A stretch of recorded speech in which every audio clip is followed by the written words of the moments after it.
Oi, Frazão, bom dia.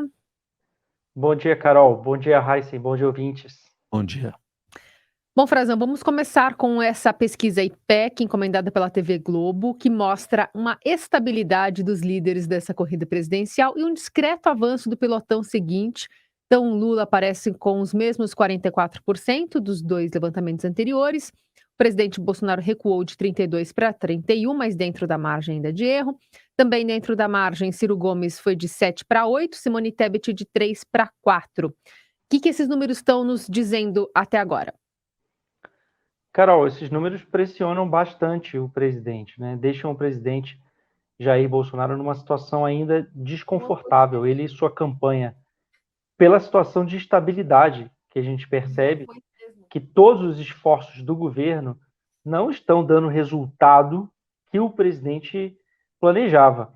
Sobretudo se a gente for olhar em algumas regiões que são muito importantes para o presidente e que ele precisava demonstrar algum tipo de reação.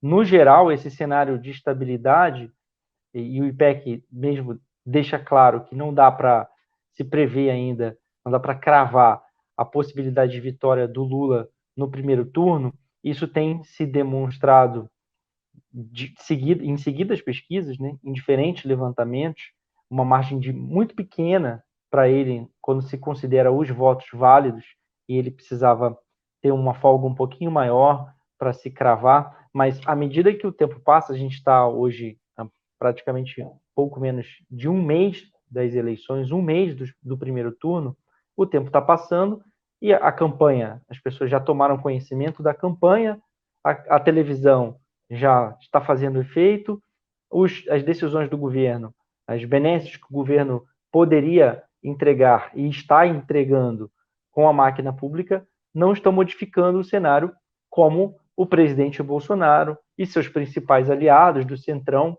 planejavam. Essa situação que vem se demonstrando em seguidas pesquisas e foi confirmada ontem à noite pelo IPEC, começa a pressionar o presidente. E aí é que a gente precisa começar a perceber que rumo essa campanha vai tomar. Se o presidente vai partir para o tudo ou nada, a gente tem uma manifestação, a gente vai falar já um pouquinho mais dela, agendada para amanhã, que pode ser importante, pode ser um divisor de águas, e também eu tendo a perceber, inclusive nas últimas semanas, que houve também noticiário positivo na área econômica para o governo, mas negativo em outros sentidos, inclusive sobre investigações de negócios da família do presidente Bolsonaro, como isso está impactando, que a campanha pode entrar num recrudescimento. Pode se recrudescer, pode entrar naquela linha de ataques abaixo da cintura, Heisen, nas próximas semanas. Como a gente já não, como se a gente, é bom lembrar, a gente já tinha visto algo, né? No início da campanha não foi lá muito ameno, pelo contrário, mas na situação em que o presidente no poder se encontra, uma situação inédita na história, na recente, desde a redemocratização, de que um presidente no poder, no cargo, tentando a reeleição a menos de 30 dias do primeiro turno, não consegue se colocar como favorito na disputa, isso é inédito, isso pressiona, ele pode, claro, começar a ser, inclusive, abandonado por aliados, como a gente já está vendo também, né, Raíssa? Alguns governadores que ideologicamente são governistas não querem a companhia do presidente. É isso, já se começa a notar aí algum sinal nesse sentido, né? E principalmente da cintura para baixo é o que mais a gente está vendo nessa campanha. Mas vamos falar dessa agenda do presidente ou do candidato, né? Qual será que vai prevalecer, o presidente ou o candidato? Essa agenda para 7 de setembro, o que está sendo preparado? Tem uma agenda institucional, né? Uma agenda de presidente, uma agenda do bicentenário da independência e tem uma agenda de candidato. A gente vai ver as duas figuras.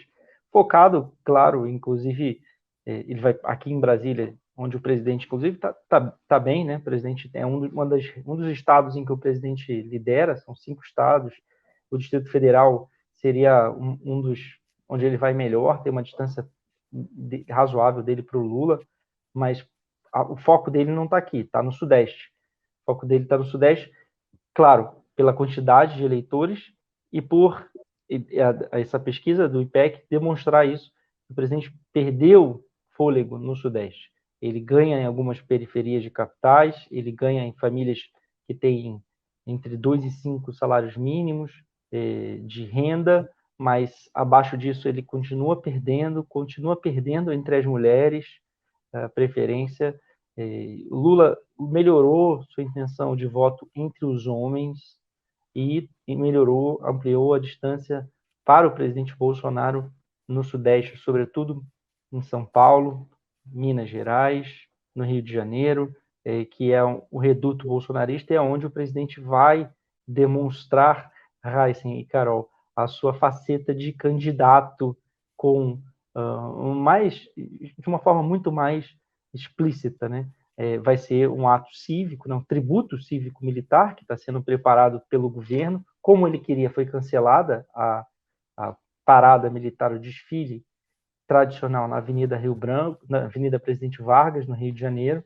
Foi transferido para um ato arranjado pelo Comando Militar do Leste para mesclar um pouco, e aí é o risco também.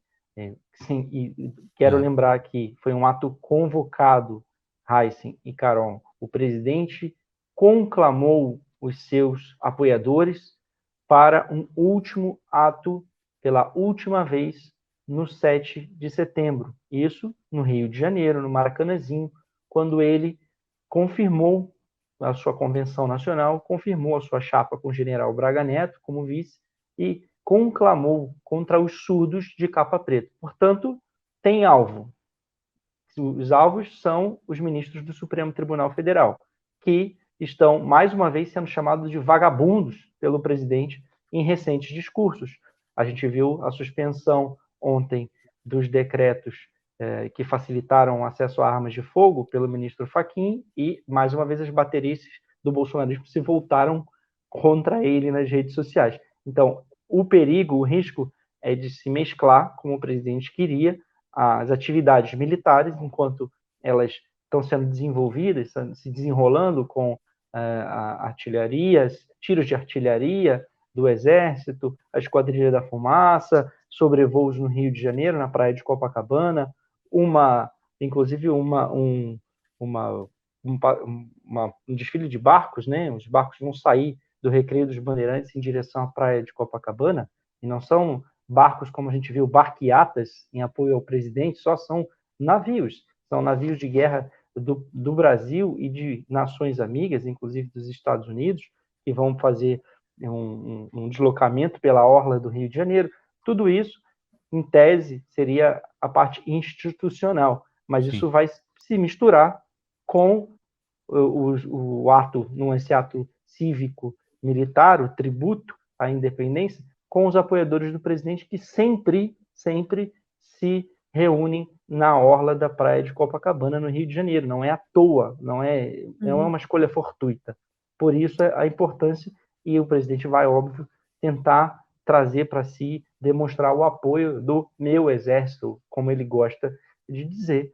E, além disso, vai participar também, aqui em Brasília, do ato mais institucional, que seria o desfile na esplanada dos ministérios, que todos os presidentes participaram desde a redemocratização, inclusive com a participação de nações amigas da comunidade de países de língua portuguesa, aí mais institucional. Eles inclusive já estão aqui em Brasília, serão recebidos hoje no Itamaraty, depois no dia 8 vão a uma sessão no Congresso Nacional, e o presidente vai participar também, mas vai participar, e é claro, a gente tem todo o temor de repetição do que a gente viu em 7 de setembro do ano passado, Raíssen, Carol, e ontem já começou na esplanada dos ministérios aqui em Brasília. A gente viu uma tentativa dos bolsonaristas de ocupar com caminhões. Eu estava na redação do Estadão, foi um buzinaço, buzina de carretas, né? A gente começou a escutar. Singelas, né? Isso, como assim, no centro de Brasília, passando no centro de Brasília, a quilômetros, aqui não tem muitas barreiras, né? É uma cidade mais ou menos plana, então o som se propaga, os edifícios têm um gabarito relativamente baixo, a maioria dos residenciais são 6 andares somente, os próprios edifícios comerciais não são tão altos como em São Paulo, então o som se propagava, aquilo chamou a atenção e eles tentaram antecipar mais uma vez.